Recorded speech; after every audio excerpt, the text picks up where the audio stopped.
Pogovori.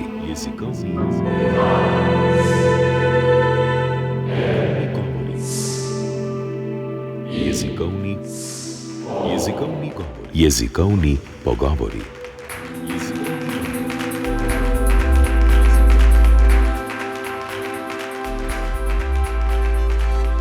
Ali umetna inteligenca razume ali zgolj posnema jezik, je eno izmed osrednjih vprašanj, še posebej od leta 2022, ki zaznamuje začetek širše rabe generativne umetne inteligence. S tem vprašanjem so povezana tudi varnostna tveganja rabe umetne inteligence.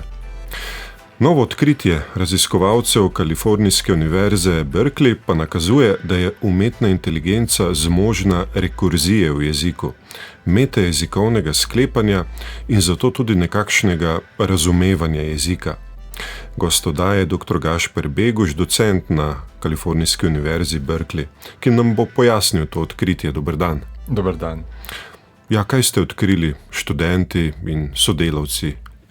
Ja, v bistvu smo odkrili, da najnovejši modeli umetne inteligence začenjajo opravljati izjemno kompleksne naloge. In v jeziku je ena takih nalog, torej rekurzija. Jaz temu pravim kar neskončnost jezika. Se pravi, naš jezik, človeški jezik, je poseben v tem, da vedno lahko narediš stavek večji. Recimo lahko rečeš, Janez je rekel, da je zunaj sončno, pa to povečaš ta stavek. Gašper je rekel, da je Janez rekel, da je zunaj sončno vreme in tako naprej. Nina je rekla, da je Gašper rekel, da je Janez rekel. Ali pa v Kanadi obstaja jezero, ki je na otoku, ki je na jezeru, ki je na otoku, ki je na jezeru. Se pravi, naš svet je kompleksen in rekurziven in naš jezik to lahko opisuje. Zdaj, dolgo vrsto let so znanstveniki domnevali, da je rekurzija ena taka posebnost človeškega jezika. Se pravi, če pogledamo, kaj komunikacija drugih živali vsebuje, rekurzije tam dejansko še nismo našli. Druga stvar, ki smo jo pa opazovali v teh velikih jezikovnih modelih, je pa sposobnost analiziranja jezika samega. Se pravi, otrok lahko govori že precej dobro, preden sploh ve, kaj je glagol ali kaj je samostalnik.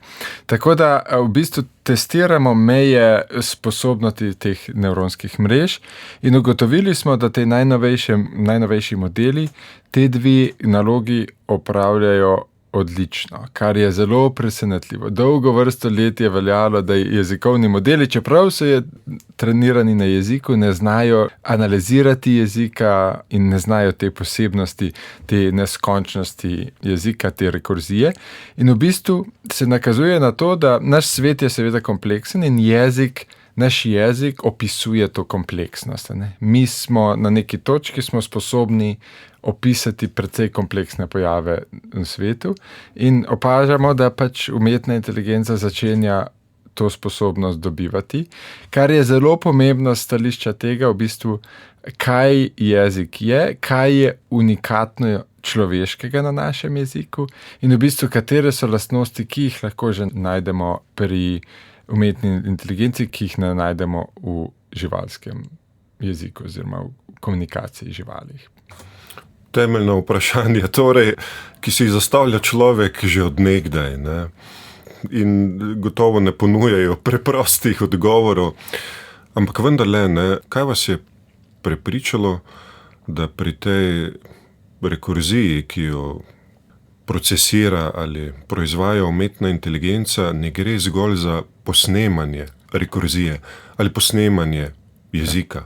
Tako. Ja, mene zelo zanima, kot raziskovalca, recimo vpogled v nevronske mreže, te umetno inteligenco. Veliko govorimo o umetni inteligenci, veliko ljudi je že uporablja, zelo malo ljudi oziroma malo celo raziskovalcev pa dela na tem, da bi razumeli, kaj se dejansko notri dogaja. In v našem laboratoriju imamo tako dva programa, dve smeri raziskovanja. Ena je, da v bistvu naredimo drugačne mreže, kot so te veliki jezikovni modeli, taki, ki se učijo bolj na človeku podoben način. Se pravi, samo poslušajo zvoke, se učijo kot majhni naši dojenčki in tako naprej in razumevamo te modele, sopostavljamo jih recimo z našimi možganskimi valovi, raziskujemo, kako mi slišimo jezik, kako se ga otroci učijo in kako ti naši modeli, recimo umetni približki usvajanja jezika, kako se oni učijo in kaj se dogaja notri. Problem velikih jezikovnih modelov, se pravi modelov kot GPT, Claude in tako naprej, je pa, da so res veliki in so postali v bistvu pravzaprav zelo težko razumljivi, težko jih razumemo notri. Se pravi, ta študija pokaže, da na nek način lahko uporabimo to pristop do teh jezikovnih modelov kar tak, v bistvu kar vedenski pristop, se pravi, da jih poskušamo razumeti njihovo notranjost preko njihovega vedenja. Ne? Tako kot recimo veliko psihologije se na ta način dogaja. Ne? Recimo skušamo razumeti, kako otrok usvaja jezik, ne s tem, da pogledamo njegove možgane, ampak s tem, da vidimo, opazujemo, kako se obnaša, kako odgovarja na določena vprašanja. Se pravi, v bistvu ta članek je zdaj zunaj, ponazarja, da lahko celo z vedenjem oziroma z obnašanjem modelov lahko dobimo vpogled v njihovo notranjost, zdaj, ko je v bistvu razumevanje na tej nevronski notranji ravni zelo težko.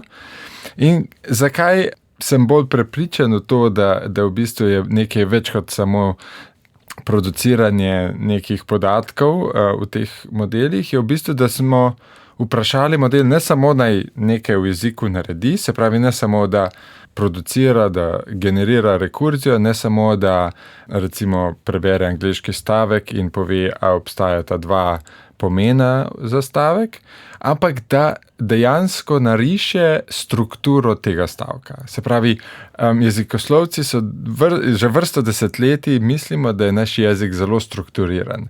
Za vsakim stavkom stoji struktura, mnogi poslušalci so se učili skladenskih struktur, kako je zgrajen stavek, da je osebek in povedek in tako naprej.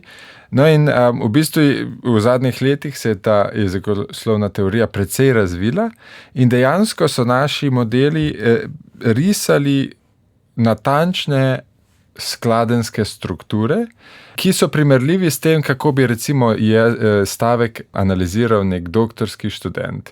Recimo v članku smo najeli potem 3 doktorske študente na Berkeleyju, ki so ocenjevali te modele oziroma njihovo analizo stavčnih struktur in jim dali kar visoke ocene.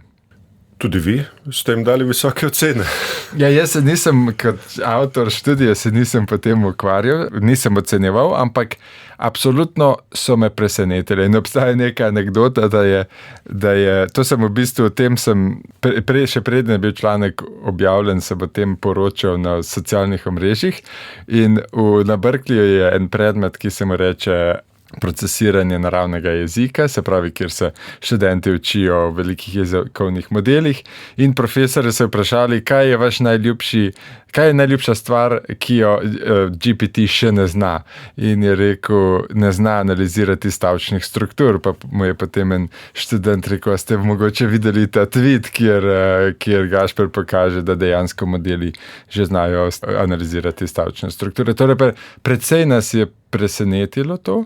Sploh pa ta rekurzija, ker rekurzija je dolga leta veljala za tisto edino stvar, ki je unikatno človeška v jeziku. Recimo, Chomskyjeva tradicija je dolgo vrsto let trdila, da je človeški jezik nekaj popolnoma unikatnega in ne obstaja nikjer v živalskem kraljestvu ničesar podobnega, da v bistvu vsa komunikacija živali je nekaj povsem drugega kot človeški jezik.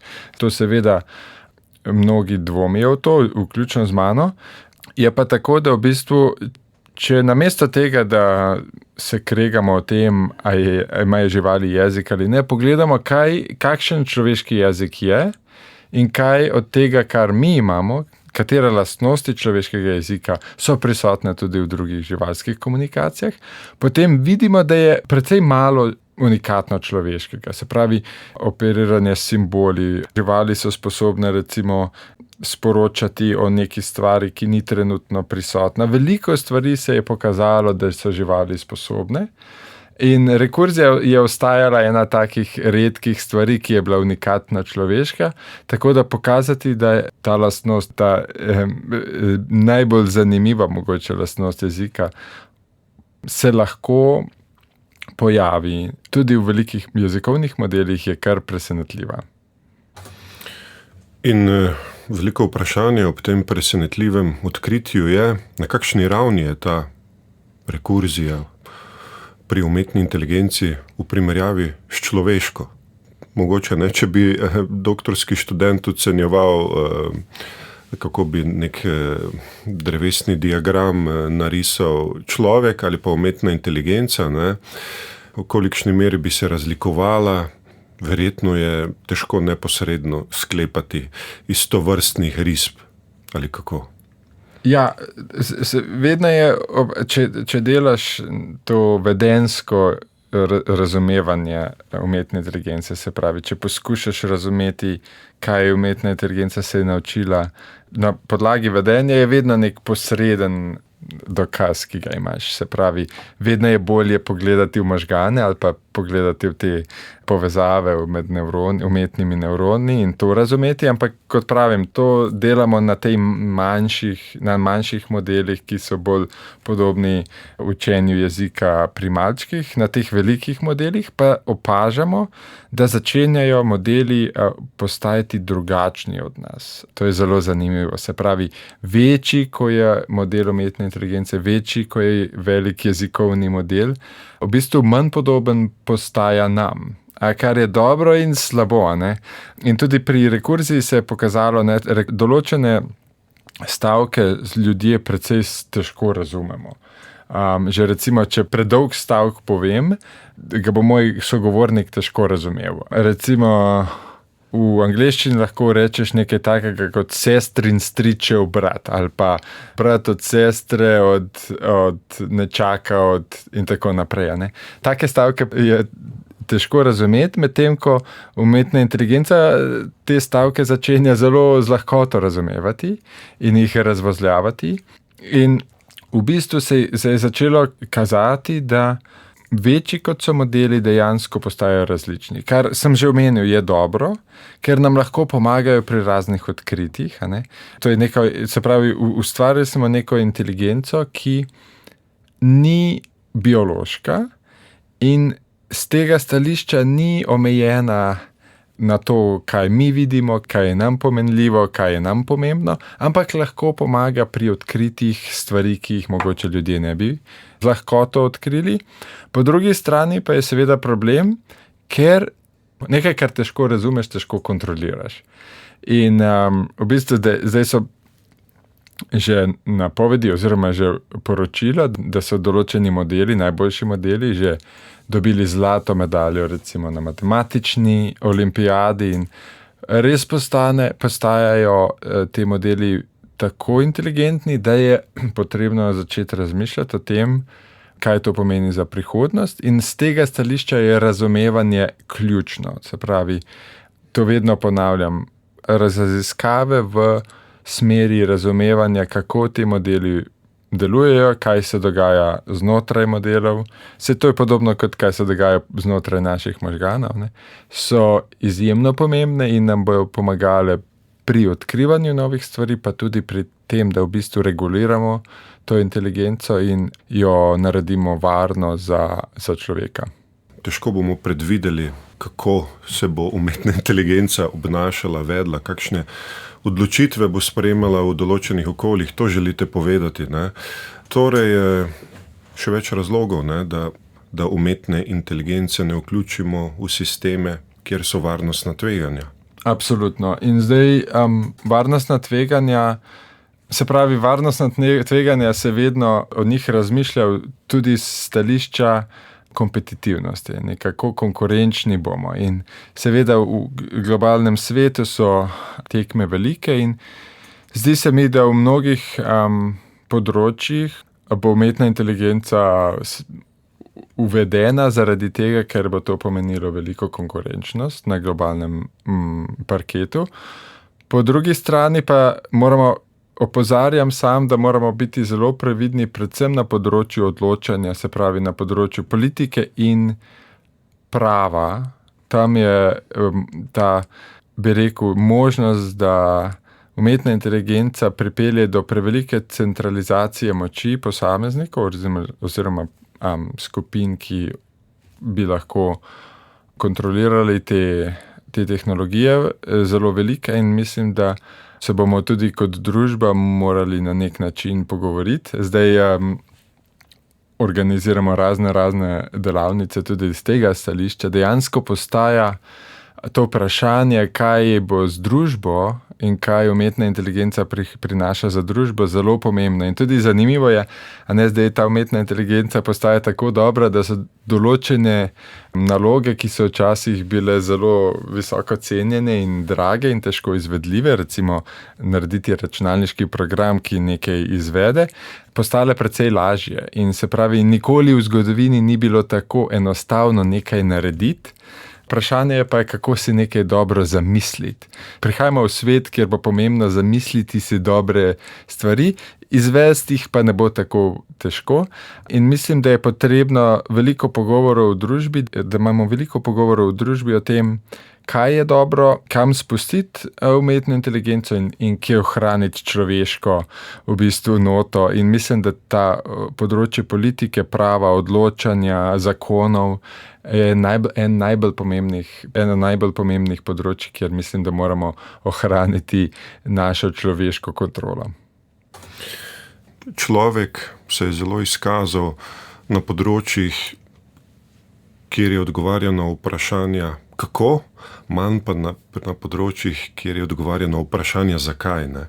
In zdaj prihajajo ta vprašanja zakaj. In ob teh vprašanjih smo v tem svetu lahko pesimisti, ne? Ampak vendarle, kje pa vi vidite prednosti tovrstne umetne inteligence? Prej smo upozorila na varnostna tveganja, kje bodo pa vendarle največje koristi, ki bo imelo človeštvo od tega, kar bo sposobna umetna inteligenca, tudi na podlagi tega, kar ste odkrili. Mislim, da bo koristi ogromno. Mislim sploh, da prihaja neko obdobje, kjer bo ta tehnologija omogočala odkritja, ki jih mogoče nismo niti sanjamo o njih, se pravi na medicini, na tehnologiji, na raznih področjih, v znanosti. Predstavljam si, da bodo določena vprašanja, ki nas burijo že dolgo vrsto let. Vsaj v bistvu nam bo umetna inteligenca vsaj pomagala. Prihajamo v svet, kjer bo zamišljanje novih idej oziroma novih realnosti, domišljija o novih realnosti bolj pomembna kot dejansko izvedba. Nekdo si je mogel izmisliti socialna omrežja, internet jih je omogočil, ampak nekdo si je mogel to novo stvarnost izmisliti. In na podoben način v bistvu umetna inteligenca omogoča veliko več, kot je omogočil internet. Potencial te tehnologije je veliko večji kot potencial interneta, seveda pa nekdo si bo mogel nove realnosti zamisliti. In tudi zanimivo je, zdaj se že dogaja, da podjetja in v bistvu Silicijeva dolina že najema ne ljudi, ki programirajo in izvajajo stvari, ampak ljudi, ki si izmišljujejo oziroma ki si bodo izmislili naslednje socialna omrežja oziroma naslednjo veliko stvar, ki bo spremenila naše življenje, kar bo omogočala umetna inteligenca. Se pravi, imamo neko tehnologijo, samo nove realnosti si bo treba zamisliti. In vsekakor upam, da bodo to pozitivne realnosti. Hočejo pač biti en korak pred drugimi, ne? Dr. Gašper Begoš, najlepša hvala za to, da ste nam predstavili nekaj teh korakov, ki ste jim priča tudi pri svojem raziskovalnem delu. Naš gost je bil docent na Kalifornijski univerzi Berkeley, soavtor novega odkritja, ki nakazuje, da je umetna inteligenca zmožna rekurzije v jeziku, metajezikovnega sklepanja in zato tudi nekakšnega razumevanja jezika. Pogovor sem vodil Aleksander Čobec, srečno.